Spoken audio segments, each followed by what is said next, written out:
வரம் கேட்ட குழந்தையா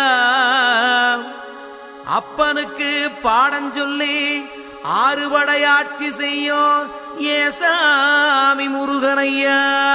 வெற்றிவேல் முருகனுக்கு.